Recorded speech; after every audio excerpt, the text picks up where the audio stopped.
Has artificial intelligence truly begun to revolutionize supply chain management? Well, today here on Tech Talks Daily, we're diving into a fascinating discussion with Scott Tillman.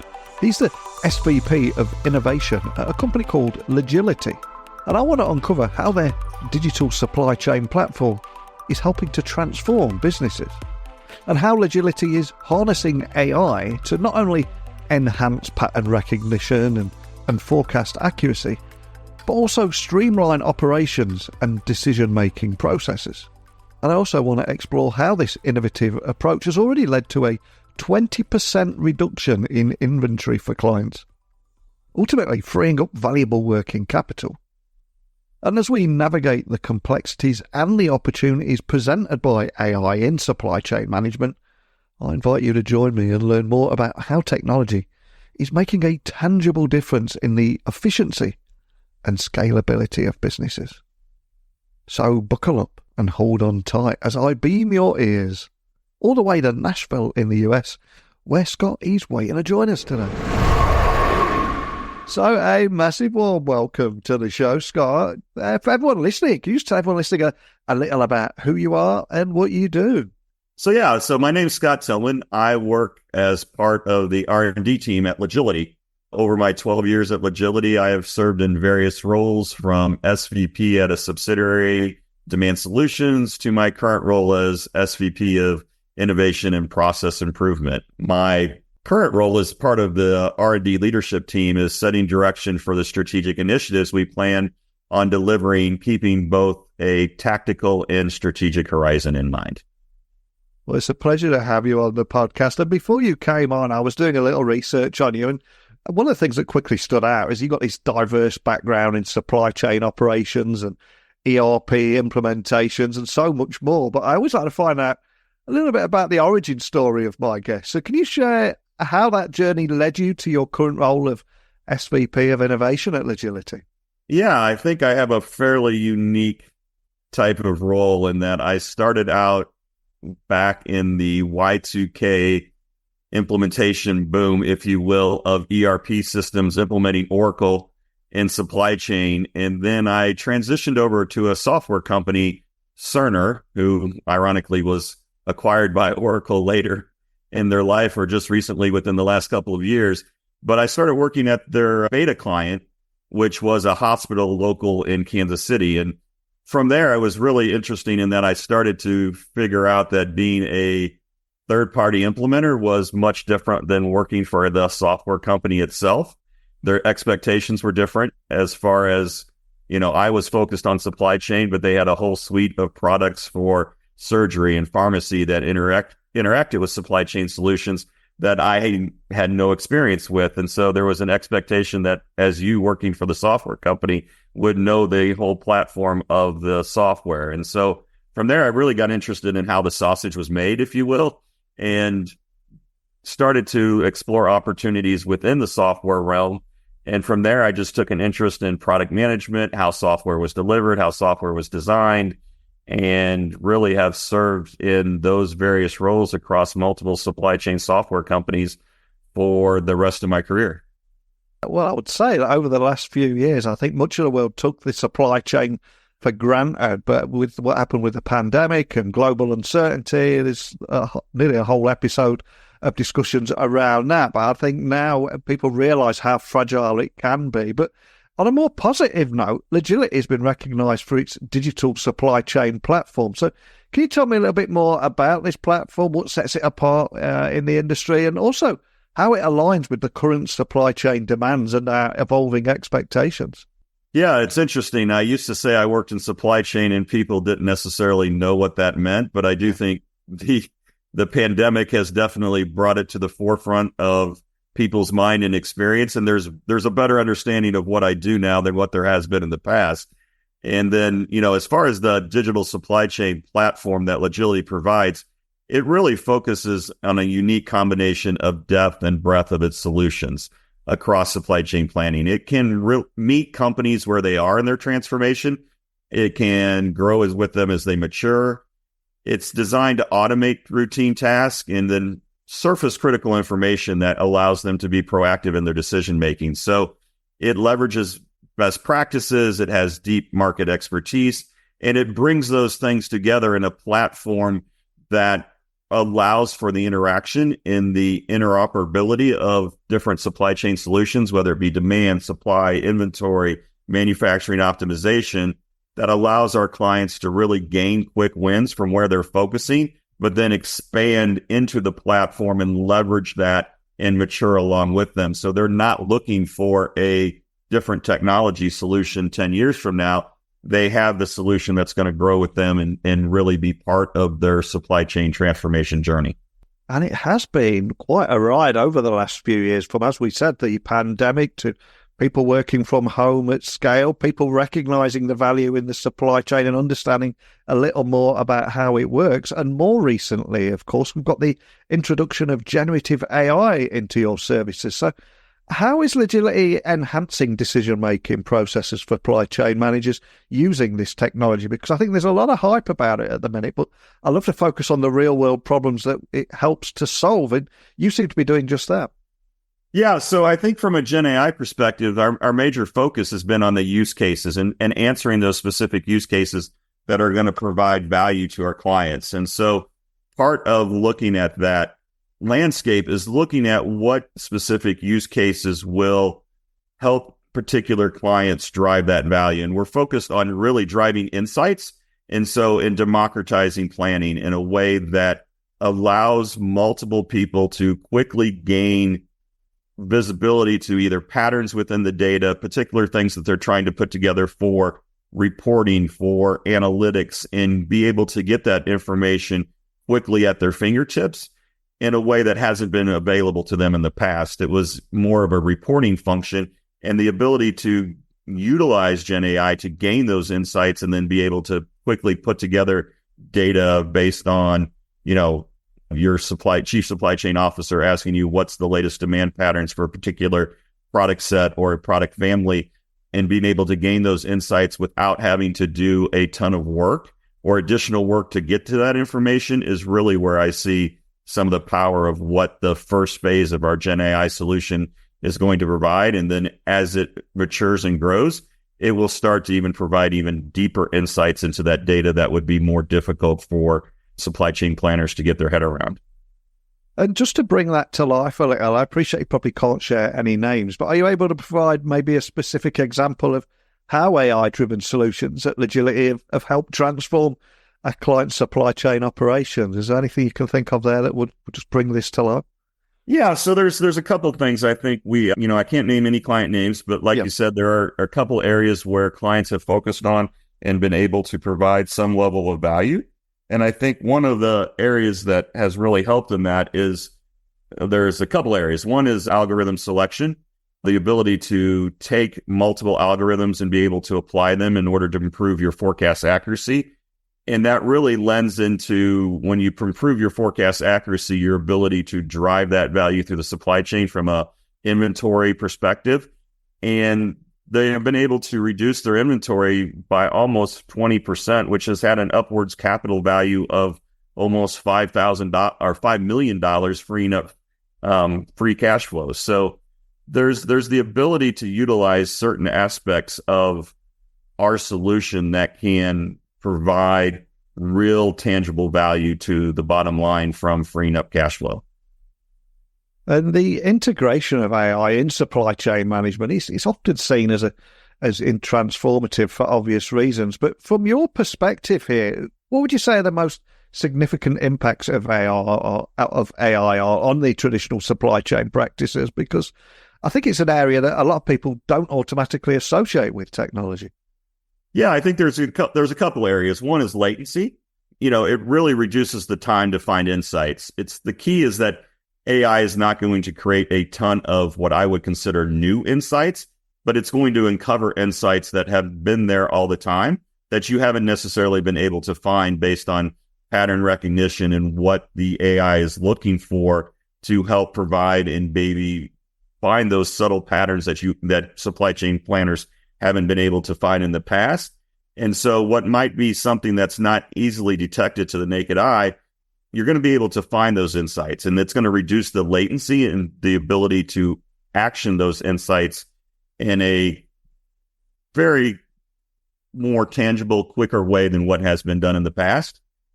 And then the other part is really, I'm a huge sports guy, and I think there's the whole analogy that I'd like to say it helps you take more shots. If you in football, and again, this is American football, increasing the number of possessions and the value of those possessions is really key to winning. So, the way to utilize UI is it's going to allow companies that utilize it effectively to basically take more shots, and not only take more shots, but the effectiveness of those shots is going to increase. And so it really is rare that a technology like this comes along that can be this transformational in a way that looks at data and also increases your insights to be able to drive value within the organization. Oh, so you're a big sports guy. Is it just American football, or is it lots of sports that you're into there? I'm interested in all sorts of sports. I run the gamut: football, baseball, soccer, or English football, golf. You name it, I probably know a little bit about it. So, who are your teams? Who can we give a shout out to? Oh, well, I'm a huge American football fan. I've been a Kansas City Chiefs season ticket holder for 26 years. Yeah. And so I have been along the magical ride of Patrick Mahomes, Travis Kelce, and Taylor Swift over the last few years. So yeah, it's been a great time to be a Kansas City Chiefs fan. It really has, and I love how you've been on that whole journey, because it hasn't always been a bed of roses, isn't it? No, I started my Chiefs fandom going to 9 playoff games over 20 years, and my record was 0-9. So the last 3 years have been pretty special as far as the ride that it's been on. I love that. And back to your work for a moment. I'm curious, how do you balance innovation with the practical needs of your diverse clientele in industries and everything from high-tech, retail, and healthcare? It feels like there's got to be quite a balance there. How do you do that? Yeah, it's interesting. People ask kind of what the uniqueness are, and there is uniqueness to industries. But what I always find interesting in supply chain is that supply chain is about finding patterns, right? And if you can find those individual patterns, you can leverage those across multiple industries. And so if you focus on how we identify the demand patterns with whether it be low and lumpy forecastable items or high volume forecastable items, and then utilize that type of mindset, you start to find uniquenesses in industries, but the patterns tend to be very common across industries. So it allows you to look at pattern recognition in a way that I think allows us to develop supply chain solutions that can be very unique to an industry, but aren't as unique as people think they are because the patterns are common across various industries.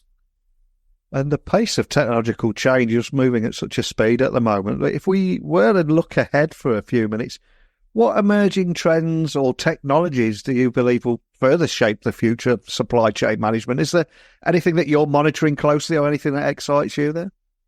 Well, I mean, I think everything is going to end up being powered by some level of AI, but I think it's where the AI is going to be used, which is going to be interesting. I think there's going to be a lot of focus on prescriptive guidance and the ability to provide more foresight, if you will, not only the data and what it's telling you, but be prescriptive in what it's telling you and telling you what you should do based on what the data is telling you. So it is going to give you more insights into how you should react to certain data and not just show the data to individual supply chain planners. So I think there's going to be a lot more prescriptive type aspects of supply chain moving forward. And then there's the whole intelligent automation. We talk about working, internally, whether you're working on the business or in the business. And I do think the automation that's going to be out there is going to automate routine tasks that are going to allow supply chain professionals to work more on the business and not work more in the business, or work more, I messed that up, but work more on the business than in the business. So. And we are at a time now where AI everywhere seems to be being discussed. And last year, many businesses dismissed it. Others banned it and banned their employees from using it in the workplace. Others were anxious about what to do with the company data being learned on, being used to train machine learning algorithms. We've been able to overcome those obstacles. And I think more and more businesses are adopting this and don't want to be left behind. But if we do have anyone listening looking to adopt similar AI-driven tools, what would you say are the key factors that they should be considering to ensure that they maximize the benefits of such technology and also doing it safely, of course? Yeah, I think it's going to be interesting to see how the AI plays out with different point solutions as opposed to corporate type AI solutions. I do think companies need to think about AI in a diversified manner and look at specific business cases or business use cases that are what needs to drive value and where you can get those use cases from. And so there's going to be, I believe, a portfolio of solutions that are going to be provided to CIOs and companies that are going to look at what opportunities do I have to utilize AI? Where can I contain AI to be focused on value and specific use cases? And from Logility's perspective, we are very focused on supply chain use cases in being able to take that data and present it up, but also play in the larger ecosystem of the company and what other AI initiatives they have. And so there's going to be a balance of AI solutions that are out there. And I would tell companies looking to adopt those types of solutions to think about it as a portfolio approach in which you're diversifying how you're thinking about AI, where your AI is being driven, where AI is being incorporated into your solutions, and look for those specific use cases that can drive value based on what you're trying to accomplish. And you're working with everyone from retail to healthcare, as I said a few moments ago. And I would imagine that some industries that you work with are more regulated than others. Is that proving to be a headache at all, the whole regulation question? Not a lot, because usually our AI-generated data tends to be very focused on demand and pattern recognition, not necessarily on a lot of personal data. Now, that doesn't mean as AI expands and we look for additional insights that that data might become available for us to incorporate. And we're going to have to think about what that looks like, and as far as what type of data we're pulling in and our ability to utilize that data to drive a forecast. But right now, our data set is contained to what our supply chain data portfolio is. And there is not a ton of what I would consider, personal PCIP type data that is driving that at this point. Well, it sounds like it's an incredibly exciting road ahead. I'd love to stay in touch with you, get you back on maybe next year and see how things are continuing to evolve. So thank you so much for taking the time to come on here and share your insights. But before I let you go, I want to ask you to leave one final gift to everybody listening. I always ask my guests to leave everyone with either a song that we can add to our Spotify playlist, guilty pleasures are allowed, and also a book at Amazon wishlist. I don't mind which, but what would you like to leave everyone listening and why? Yeah, so I think I have some recent bias here, but I've always been interested in organizational behavior as part of driving change. Early in my career, one of the doctors that we were talking with at Cerner mentioned the fact that there's never a lack of good ideas within a software company. It is the execution of those ideas that really is what drives value. It's not the ideas themselves, because, I hate to say ideas are cheap, but everybody has some level of ideas. It's how you execute against those ideas. And part of being able to execute those ideas is to be able to influence people. And so one of the books that I have some recency bias with that we have been doing, that we just completed a book club for internally with the leadership team, is called The Influential Mind. It focuses on how to influence others and how to leverage that influence in driving change.